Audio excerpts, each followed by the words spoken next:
Divorce is the end of a relationship, but it can also be the start of a lot of good.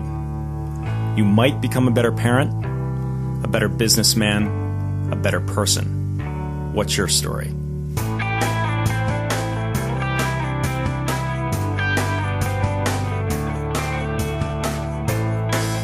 We separated back in August of 2009. Paperwork was I finally got served papers in December of 2009, and then the divorce was finalized December 17th of 2010. The divorce took the longest was because of the son, and we had to go through 3 mediators back so many times through that because of we would meet with our lawyers, but then we had to go back to mediation, try to resolve it, and we couldn't. So then we had to go back, my attorney bill was phenomenal. It was like over $15,000. That's not even counting, mediation. Because mediation, you had to pay up front. It was like $50 a pop, and we went 4 times at least that I can remember. I probably even more than that, but that I can recall. It all starts blending together, and you just, so $50 a pop, it's $200 just for that time there. And we were married for 10 years, 1999 to 2009. We got married in June. So after we separated, when we separated, I left the house. I want to keep my son in the environment. And I didn't want to take him out of his element because he's comfortable with it, because he was only 3 at the time.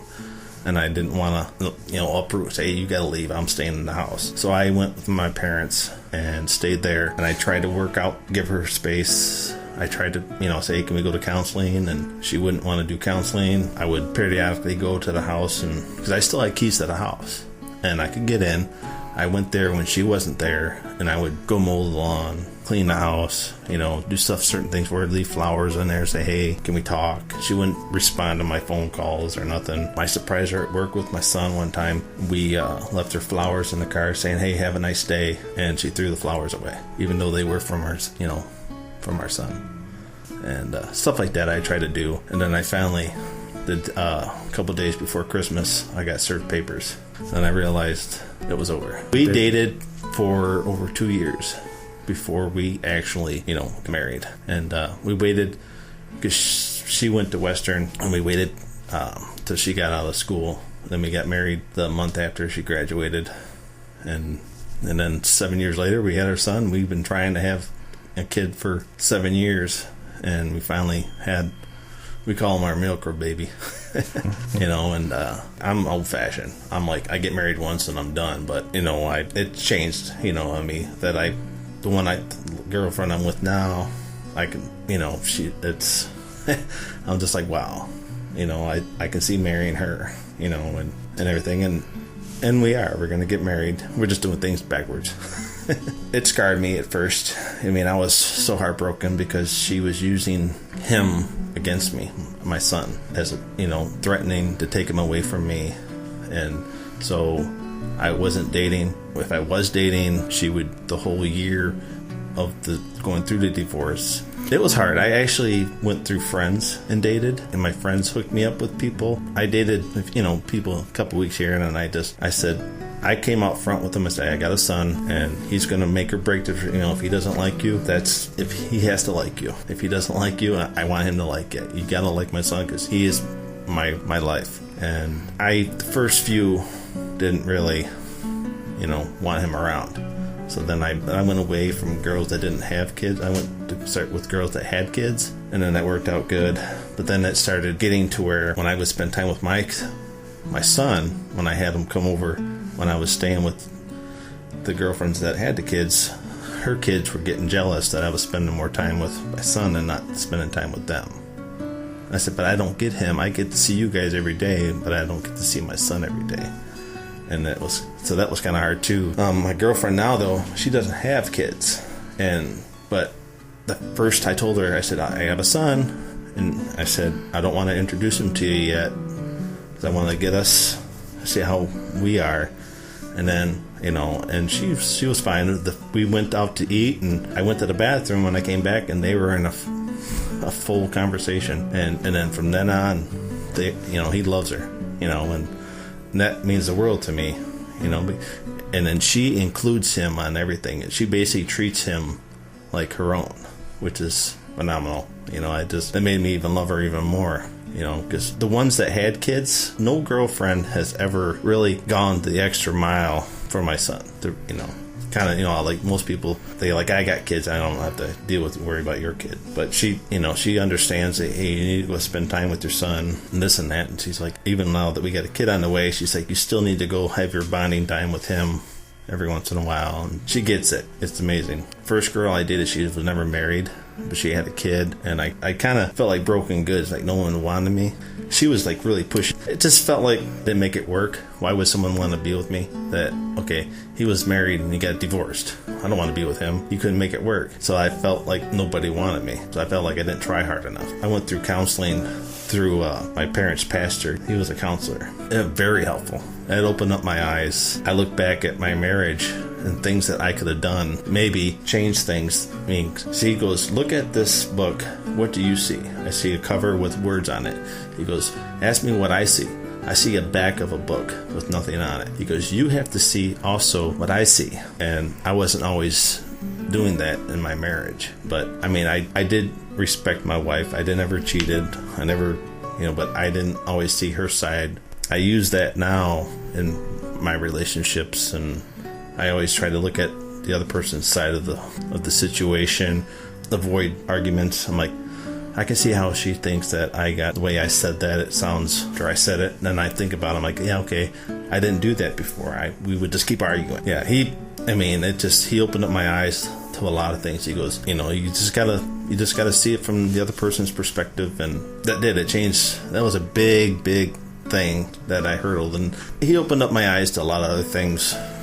Just don't hesitate on feelings and don't hold back. God works in mysterious ways, and he has a reason and a purpose in life for you, and I believe, and I start believing in it. He goes, you gotta believe in yourself. If you don't believe in yourself, you're not gonna get anywhere, and you're not gonna get anywhere in a relationship. To him back in like in October, because it was 2 months after we separated. I went to him in October, and I met with him for like 2 months. I met him like once a week for like a couple hours. Sometimes we went 4 hours. It was once a week for 2 months straight. And because I had a hard habit, because certain habits I had, I grew up with them.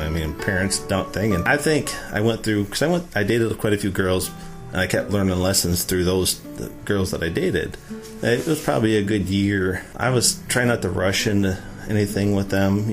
Sometimes I would rush a relationship. I'd fall in love with them real quick, and I would, get to know the person better. Just try to figure out what they like in life, and try to, like things, to try not to just judge them, and little knick-knack things here along the way that I would pick up and try to, that he would say. Just that was the big thing, try not to overjudge. I'm like, once I make up my mind, that's what I'm doing. He goes, you gotta not always do that. You kind of be flexible, and that's what I was trying to do. Because once I get my mind made up, it's that way, and I'm done. I'm not made me more flexible, because I was always, when I was done, I was done.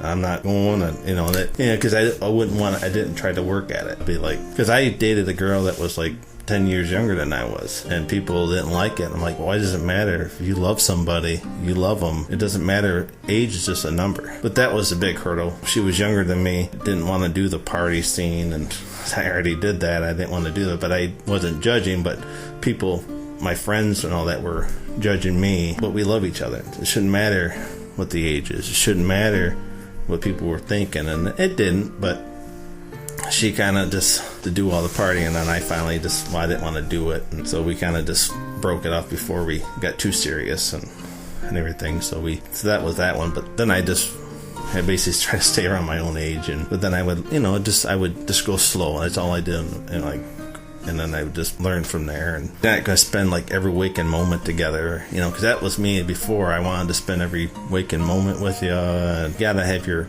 own time, go out with your own friends, and I have my friends, you got your friends, and then we got our time together. I wouldn't say, hey, we don't have to be with each other every day. I would talk to the girl I was dating. I said, hey, how do you feel about not being together all the time, and kind of get their feedback on how they feel about it. Some always wanted to be with you because they had the kids and they wanted to get out, and they always wanted to be. I'm like, well, I want to be with my friends too. Because My friends through my divorce were my support group. I mean, they were there for me, my true friends. There was friends that we gained together, that it came with me and everything. So I gained all those friends that we made together when we were married, because they know what happened, and they came with me, and they stay my friends. I always tell the girls I'm dating, I go, I want to spend time with my friends. I said, I want to spend time with you, but my friends helped me get through my divorce. They were there when I was down, when I felt miserable. You know, they would always come and cheer me up. Some got it, some didn't. And if they didn't like it, then I'm like, hey, I'm sorry. But then, like, my girlfriend now, she goes out with her girlfriends, and I go out with my buddies every once in a while. And we don't do it like all the time, because we're living together now. But we get it where, you know what, you still got to have that time apart. And you got to do that, because otherwise you go crazy. She goes out maybe once or twice a week with her friends for lunch, and then they'll go out and have a girl night, and then I go out and have a buddy's night, and we go golfing or whatever, and it works. That's the big thing. I mean, like I said, my family, I said, that's another thing I tell girlfriends that I would date. I said, I'm a family person. I love spending time with family. I said, if you don't like spending time with family, I'm sorry. That's one thing that was bad in my marriage, is that we always spent time with my ex's parents all the time, hardly mine. We were over at hers 3-4 times a week, and then we may have seen my parents maybe twice a month. I was in love. I think my love, I didn't want to make her mad, I think. And then that was part of me. The thing I had to work on after the divorce is I said, you know what, my family, I'm going to incorporate them. I'm not going to let that happen again. That was the thing I had to work on too, because that was because my family has always been there for me, and I said, I'm not going to let that happen again, any other relationship. So when I had to work on that was a big thing I had to work on too. I was afraid because I didn't want to argue about it. I think that was a big thing, as I try to avoid argumentations with her, my ex. I think so. I say, okay, let's go. I think, or we don't have to go. That's fine. Sometimes she wouldn't come with. And if she did go over there, she wouldn't do nothing anyways. I would actually do stuff with just my mom on my off days while she was working, and then she harassed me about that. I said, well, you don't have to worry about going. I'm doing it on my time when you're off. And she didn't like that either, but I said, I'm trying to spend time with my family when you don't want to, but I want to. But like I said, I worked on it after we got divorced, and I spent more time, because I actually moved in with my parents after my divorce, and we got closer again. And I've always been close to my parents, but closer. But now it's even closer. My girlfriend now, my parents just love her, and she loves my parents, and we go to her parents like once a week. We go to my parents like once a week, and then sometimes we can't really get her dad out as much, as he has MS. Try to get together as a big family, maybe once a month or something, and that's what I love. Family is, it's the backbone thing. They get you through everything. I said, my family and friends, I don't know what I'd do without them. It opened up my eyes to not everybody is judgmental. I mean, people are, nice and kind, and other people are always willing to give you a helping hand. People love you for you. You don't have to change. People will love you for who you are. You don't have to change, try to make people love you, I think. And just that, don't think that life won't go on.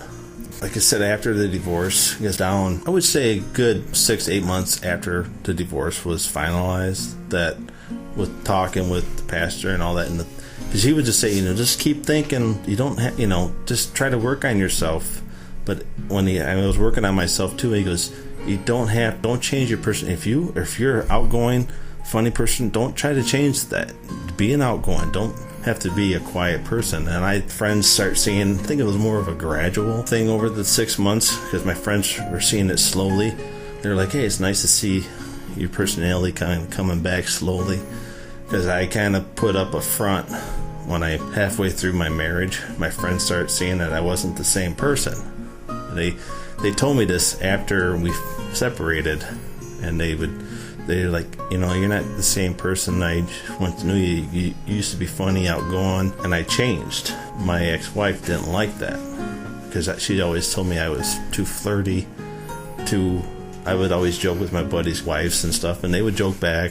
She told me I was flirting with them. I said, I didn't know that was flirting when you're joking with each other. And my buddy, they never said anything, and It's just stuff like that. And I started, when my friends would say that, hey, you're not flirting. There's certain types, you're play flirting, but it's not a serious flirting and stuff like that. But yeah, I didn't mind it with them. They would do it with her. But see, it was okay for her to do it, not me, and they caught that on. And like I said, a lot of my friends, they were telling me stuff, like I said, after we separated, and they were telling me this and that, what she would do, but it's not okay for you to do it. It hit me, like I said, I was like, you know what, if people don't love me for who I am, I forgot who told me this a long time ago, saying, treat somebody the way that you want to be treated. And if I want to be treated nice, I'm going to treat you nice. Someone like a butthead, I treat you like a butthead, but I've always kept that philosophy. I'm going to treat you the way I want to be treated. I kind of got away from that, like I said, and I didn't care, I was like, because I was with her, and I think that kind of made me not care. Like I said, after divorce, and like I said, with all that, getting back to my normal self again, I started going back to that. I started treating people better, and then because I would just come up to strangers and start talking to them, and they would say, hey, you're a nice guy, you know what? Most people don't always just come up to you and start talking to you. You seem like a very nice guy. They say you're pretty, as I opened up a lot, I think, just through people and stuff like that. It opened, because I would just go up to total strangers and start talking to them. Now, that's what I still do, before I wouldn't do that. I stopped doing that, in the marriage. And I think that I'm not afraid of love anymore. Because, after that, when I did, because, like I said, I thought I was damaged goods. So I think that opened up my eyes, say, hey, there is always somebody out there for you. And I found her. I get the feeling in my heart. I think what makes our relationship so strong is that we have the same background that what happened to us. She had the physical affair that happened to her, and I can't prove it, but it's an emotional affair, and it helped us bond beyond belief. Our love is so much stronger for each other because she was afraid.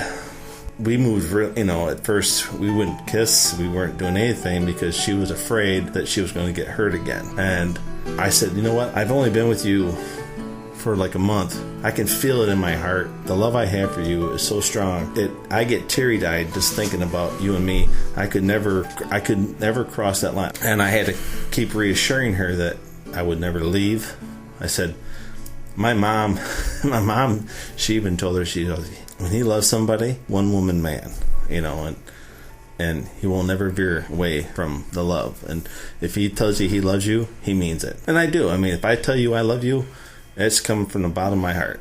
And I told her, and I think that just keep reassuring her and her reassuring me that she wouldn't leave me. Joked for a while there saying that I'm not the one going to leave, you're the one going to leave. We did that back and forth for 2 months. And just knowing that I love, and it's just the little things that she does makes me even love her more. But I fell totally in love with her when I introduced her to my son. And he was just talking away to her, and I just fell in love with her even more. And then that made me love her even more. And I knowing that she would treat my son well. Because, that was, like I said, that was a big thing for me, for a woman to come in without a kid and accept that kid. Because I said, if we're going to make it work, I want you to accept, because he is a part of me. You have to accept him too. And I said, and you can discipline him, and all that. I don't have a problem with that, and she was afraid at first, but she disciplines him too, and everything works out. It's working great. And then she does little things here and there for me, I'm not used to that. I said, I never had somebody do just tiny little things, putting notes on my lunch bag or stuff like that. I never had that. The whole divorce, I'd actually if I see friends down and having a hard time with something, it actually kind of made me almost like a problem solve, kind of sit back and say, okay, let's analyze what are you having a problem with at work, or okay, how, what can I do better to make something better? I would think more, at work, I would think, okay, what can I do to make this better for people at work, and how could I help this person out with something? I would sit back and think more, because before I would just be like, I'll just let it go. Now I think more when it comes to my friends, if they need help, or just say, hey, you know what, maybe you should do this. Or I give out more of a helping hand. I would drop what I'm doing and go help them and do something. And I'm like, you tell me you gotta dig a hole, I'm there. Just tell me when. I would drop it, and before I'd be like, I gotta do this, I can't get there, I can't do it. Now I'll be like, hey, you tell me when you need help, I'm there. It just made my brain function a lot more. It opened up my brain to start thinking. It would always shut down. It opens it up to everything. Passing things on to my son that I've learned. So hopefully maybe he won't go through certain things. And say, hey, I learned from this. Just pass things down him. Looking forward to hopefully, which we are planning on getting married and just making my marriage work even more. Hopefully, growing old with her. And if you would have asked me 3.5 years ago that I would be this happy today, I would tell you you're lying to me. At that time, I got a kid on the way. I've got someone that loves me with all their heart. She would do anything for me. I got a loving son. Things are coming back around with him. I mean, it's a rough stretch. The bond I have with my friends now, even more stronger than it was before, and the bond I have with my family. Like even my brothers, I don't get to see them every day, even before, but when we do see each other, I mean, it's like we never been apart. And it's just, money can't buy love, and you know what? I wouldn't trade it for anything. Thanks for listening to Divorce Redemption. Tune in next week. What's your story?